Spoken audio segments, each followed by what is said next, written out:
going to be reviewing and recapping um the Idol season 1 ish. I don't know if this is a limited series tonight. Episode 2. Sorry y'all if I sound a little bit draggish, but it's midnight and at the same time I just you know it was a little lackluster in this episode, but we're gonna work with what we can. Anyway, y'all, I forgot when I did the last review recap that the movie that was mentioned that I couldn't like figure out with Sharon Stone and Mike Douglas was Basic Instinct. But anyway, y'all, let's get into it. Now we pick up, I guess, the next day or whatever. She meets with her team. Most of the people, I think Andrew from Live Nation, I think, was the only one that wasn't there. But she has a team, including Nikki, Destiny, Cham, and Alexander. Was he there as well? I could have sworn he was there as well. And she wants us to hear this new song. Or a revamp of her song that they're calling. I thought it was called "I'm a Freak," but it's like the World Center song or something titled whatever. Right? And when we hear the song, and I always pay attention. There's only one time that we've seen Josh with like clothes on, okay, but it's always that she's wearing stuff. I mean, yeah, she's allowed to, show her body, but it's always and then it was rare. I think this was one of the few times that we didn't see her with a cigarette. I think because the first episode she was on a marathon with clothes, but she wants us to hear this new song. But like I said, when they're doing close-ups, when we're starting to hear this new and improved song, we got to do a close-up of her hips grinding in the back of this, that her pants are dragging like so you can see her underwear, her thong showing designer and her shirt and her just let me hear this, and you just hear like it's basically the same damn song, y'all, where you hear her moaning because it shows like a snippet when the title, which is the idol, not everything is not in red like it was in the first episode and lights, but apparently after he cut hole open of the roll part, it turns out that he was allowing her to breathe so he can basically have her make noises to record while she's basically having sex with him on the mic with, the robe on and I mean with the rope around her head and I guess maybe the rope uh belt around her thing and her neck in order to make this album better. Which just seems to be a setup, like based on this writing how the way the producing is going, whatever. Like I said, we working with what we got. But her team, even Nikki, consider how liberated she was in the first episode. She was like, "Oh heck no, no!" Like we already got the single, right? They ready. She, like I said, due to her having a breakdown last year, they had to refund, when they did concert sales and all this other stuff. And basically, it's like kind of the last minute, like where they invested so much in her, and I'm wondering, have they even thought about giving this Joss any therapy? Because I know they could say everything else. We still haven't seen anything. We hear like mentions about her like not mourning her mother, which we still that she hasn't got proper grievance, and nor has she really got the help that she needs dealing with obviously losing her mom. Which, like I said, is the only relative. Obviously, they keep bringing up only person that she was biologically related to that she was quote, quote, had, was, connected to. But like I said, I'm starting to think that did she ever receive therapy? Because it leaves her open to vultures, which we will see later on, and not so surprising setup, which we all know Tato's, is on some other stuff, but with his cult, which we're starting to slowly, surely see. And we got only 4 more episodes left. We got to wrap this up. You know what I mean? With him. And I wonder, is the team gonna stay with enough for her as far as the managed team gonna like do something about it? But like I said, but she, but like I said, when Josh explained this song, Nikki is like, hell no. And she's like, if y'all don't feel this way or don't feel support, but this song is not me. But I feel like this is a song, it's different, blah, blah, blah. And Nikki's like, hell no. And but Josh is like, I want to be able to, if y'all feel away, I can, sit here and turn out shit, like releasing. She's like, let me remind you real quick. First of all, when you had your little, so-called, I wanted to have a breakdown and shit, we had to sit here. We spent all this money, like I said, I said before about refunding money, returning turning all this money and everything. And we invest, and 8 months later, after we had to, get you healthy and everything else, and get yourself together after like losing money and getting you people so we can get this LP so we can try to get back on track. And then you mean to tell me, let me remind you, and you gonna sit here and think you're gonna like release this junk? And we already have you set up where this is going to like, basically relive her career. And so, but she's trying to call, I think in between or after, she's trying to call Chase again. She texts them about, the song and eventually does call her. And, he's getting one of his cult members, I think Cleo, which will be introduced later on in the episode, is braiding his ponytail. He's like saying he's not doing anything, just taking care of business though. And while at the same time, he is one of his followers, which Isaac, is calling to talk to her like, "How are you doing?" and blah blah blah. Is anybody ever said you came from New York or something like that? And she's like, you know what? That's the first time anybody asked me something like that. So it's kind of like a distraction, more one ways, if you know what I mean. That he's supposed to come into play with her, but basically distract her in some, distract her. Yeah, I'm saying it like I'm saying it, so that way he can get in cool with John, whatever. Um, and so while they're talking, they made arrangements. I think that call or later on that he's going to meet her in a couple days and come over because now she feels close to Tedros, that he knows her sound. Because he didn't even tell her, like, you need to get another team. If they don't believe in you, we need to figure out like how we're going to put this together. Okay. You need people who believe in you. Okay. uh, Somebody who don't know who doesn't know her at all, and even though her team has invested a lot in her, um, she's going by this wrong path where somebody just able to deal a couple words, couple and put her in a chokehold, more ways than one. Okay, with this nonsense. But besides, like, she doesn't really have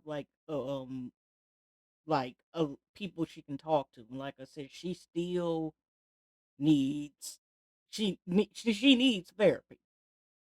Maybe a couple of subscriptions for, but I'm like, she's not getting what she's supposed to have. And like I said, this is how Trejo was able to slide in his, musical cult extravaganza. Now they're coming up with before like I said, she's supposed to do this. She's again still thinking about, she in the studio with the song. And again, here she goes, where she's slowly putting her hand around her. I'm like, is there any scene that doesn't involve, if it has to do with anything on the sexual level, where it's not some type of strangulation or something? And then she up here with the cup with the ice or whatever, whatever. And that's when I think Trick called again, and that's when I think they made arrangements about, me and some, because she's still talking about it. So he was like, "Well, why'd you let them hear him?" She was like, "I'm sorry. I just wanted them to know. I know it was stupid of me." He's basically letting her know, like, it's not finished. We know we still need to work together. It's still a session. It's still work in progress. So now we got the song, the video, whatever. And she comes up 3 hours or something later because I think Chan was telling her, the video director and or slash Nikki and Destiny. Turns out that they had to digitally airbrush the inside of her thighs were cut or something like that or something. The first image they said something about some airbrush on her thighs. I'm thinking like, "Hey, she already a small frame woman. What do you mean trying to digitalize? They're trying to make more of a gap. What are they talking about?" And so every time they kept trying to, also Tella, I think her name is Tella, is there, from Vanity Fair, is there, and she's talking and she's like, "Well, how do you feel? Do you feel, in place, or what is your position?" And she's still looking stuff and examining around. I guess she's supposed to follow Josh within the week or whatever to make this major, article about Josh, I guess, return to music, or possible return to music. I don't know what the hell's going on the way it's going. And so she keeps trying to perfect doing this dance. They're also paying attention, like the dancers that built this, whatever they got on. They got on some coats, whatever, some suit coats, and I guess speedos and stuff like that. Even they kind of looking like for some reason, like, is this, like, the video, they kinda didn't agree with it, but at the same time, again, Joss is like when she's supposed to do her steps over and over again. It seems to be that when she's performing, she somewhat freezes, even if she's moving, so to speak. Meaning that whatever traumatization that she is having about her mom, which is interesting enough, they don't show any flashbacks of anything has to do with her mom. We don't even know what her mom looks like. Okay. If she was called, Miss Rosie, nothing about her, but just her, kind of like almost like she stops, or maybe she's still used to her mom being there, during when she used to perform, or whatever the case is, but at times, she keeps trying to perfect, "I gotta do it again, I gotta do it again," and also Tails also in her head as well. And around the same time, I think, he's got, some of these women, or some of these, his cult people looking around, and at the same time, he has this button, I guess, to, like, electrocute. I don't know, it's supposed to electrocute Isaac. He gets the process, like, he's got him, like, getting ready. Is he gonna, like, perform for Magic Mike, Chippendales, or something? Because he's like, "You gotta make him dance and make him think you want you," whatever. So when he didn't gets it right with, I guess, his dance move, he electrocutes him with the press of a button.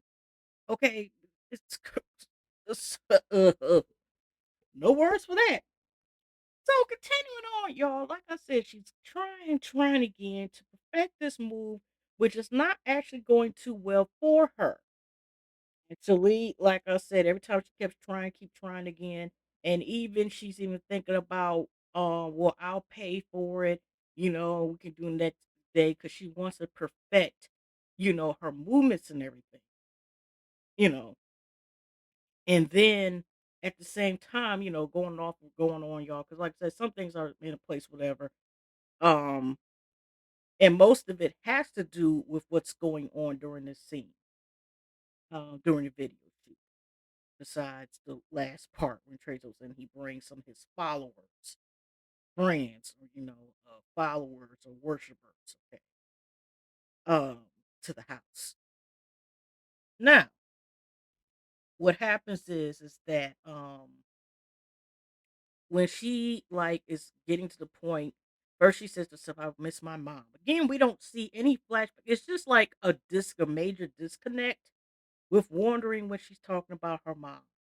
And then, there's a part where Cham and, Destiny's talking, and Destiny, like I said, talks to Josh our society, try to, a couple times, 1 or 2 times, where she tries to talk to her and comment her, "We can do this," and stuff like that, and, "You can do it. It's okay, you have a moment."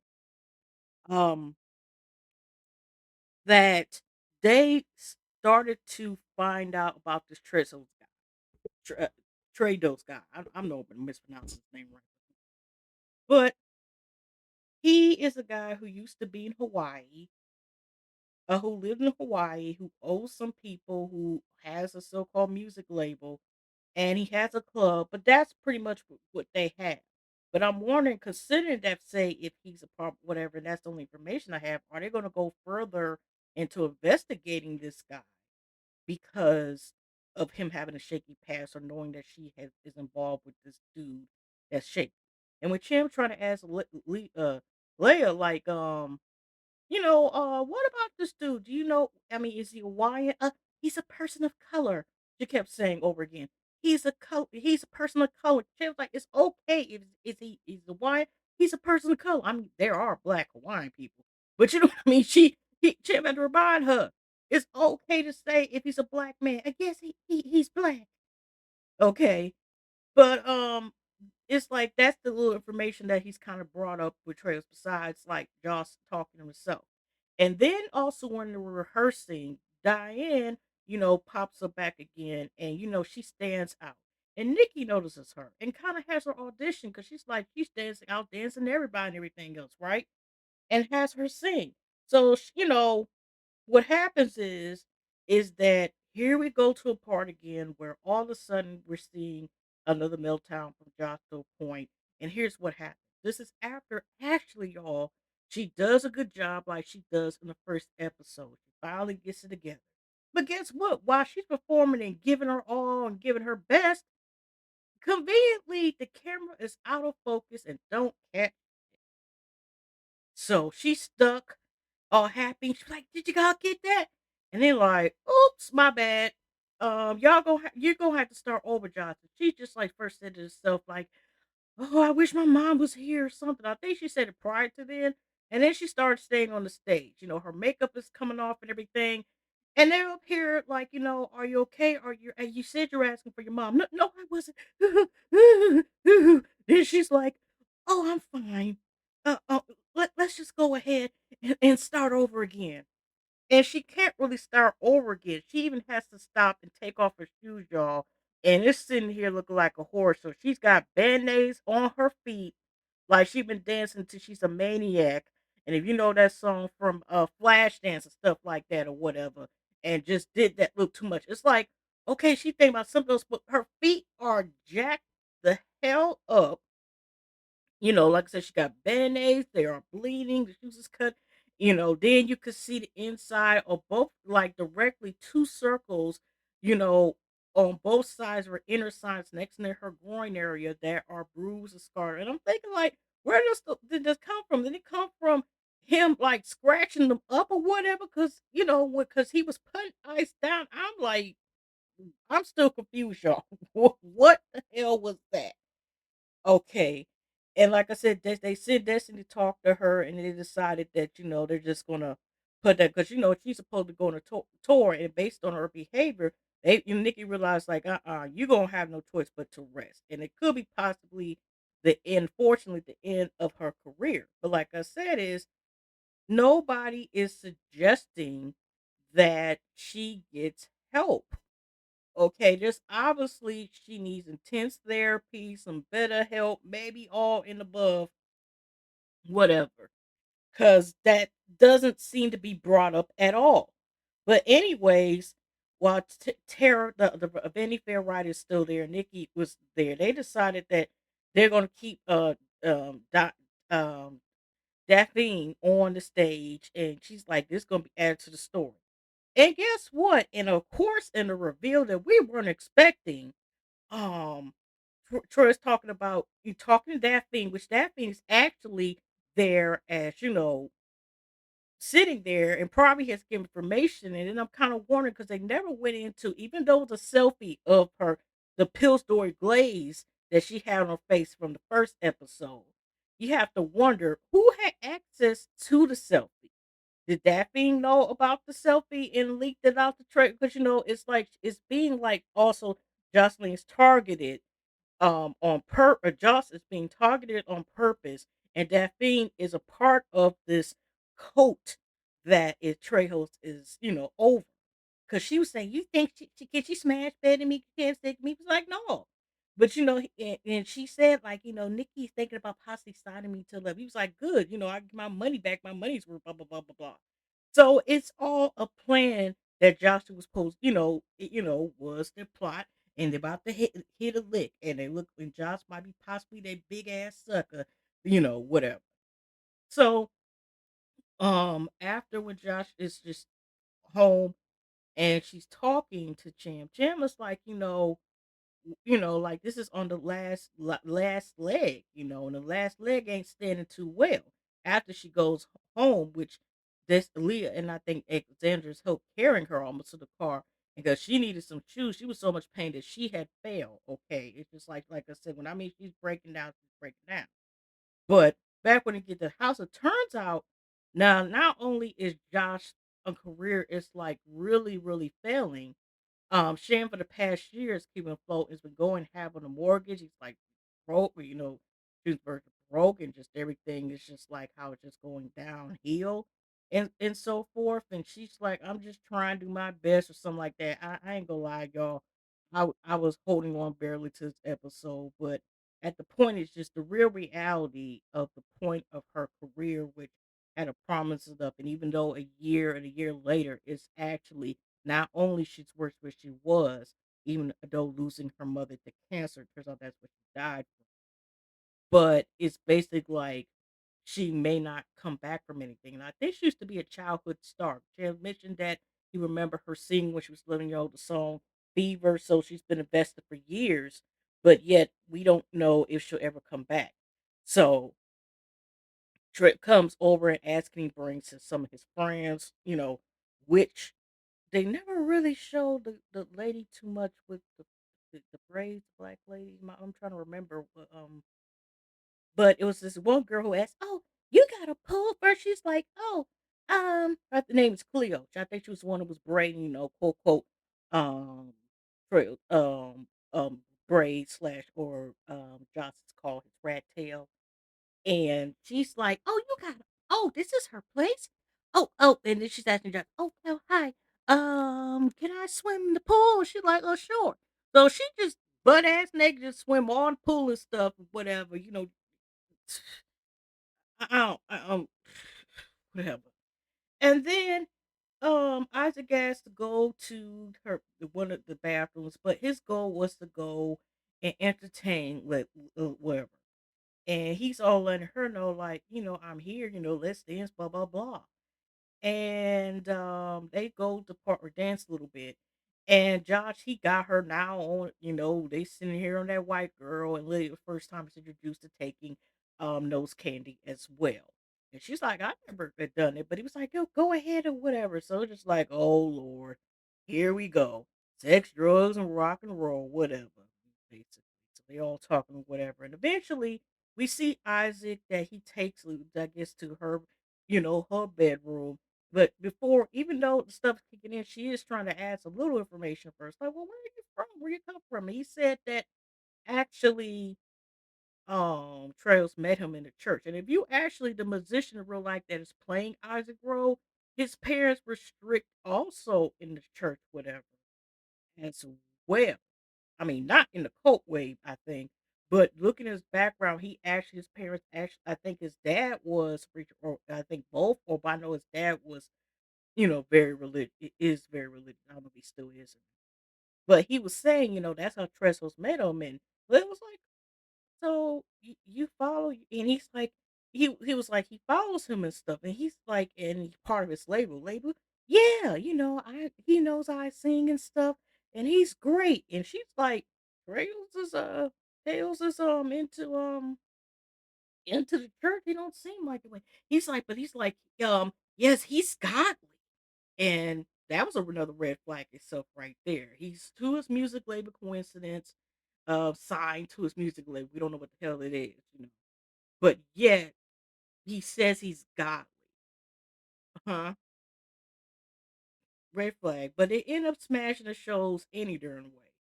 And then this was interesting stuff. So Coley comes out and she has on underwear, and I'm like, she didn't have any underwear before she jumped the pool. Did she find a pair of Josh pants, just put them on her closet, stuff like that? So eventually it shows that Dre's whatever, he's got her in the room and she wants to be black, wants him to put that fabulous red robe on, whatever, again on her and has her till she's black. I'm like, okay. But Cola's in the back. She's got her actually one of her dresses on. And I guess, I don't know, maybe he's initiated something, whatever, part of his, of his code. Whatever. He gets a part of belt rope and puts a blindfold. He kills on her bed and he starts saying some lines. It sounds like it'll be a stereotypical triple X film. I want to, spread your legs here, do this here, stick there's a bro. I want to stick. I could have sworn that he said, rise with rock instead of just saying put on dick. It's just face. I want to stuff my. I could have sworn he said that, but it just sounded like he was using lines, watching her, telling her I guess play with the. And the clip was for example with the voyeurism, he's watching because he ends up getting some some brains from her, and what and Chloe from a distance is watching. I don't know. I first thought when he had a blindfold, I thought he was going to use audacity to have Chloe do something to her sexually, whatever, while there was food. So after they do that, whatever. And that's what I'm saying to myself. It's getting smashed by Isaac in her room.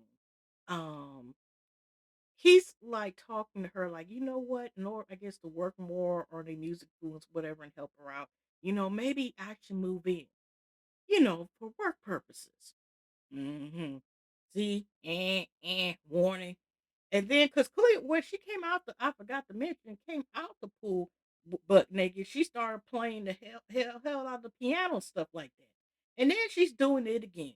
She is playing the piano and talking about, and she keep reciting over again about family. We don't get along, and our mom doesn't like it, or something like that. But we're family. Then Josh hears her. She's like, "Wait a minute, who is that? Oh, that's Chloe." Everybody comes in, and Lady looks like a little bit like kind of looking like, what the hell is going on?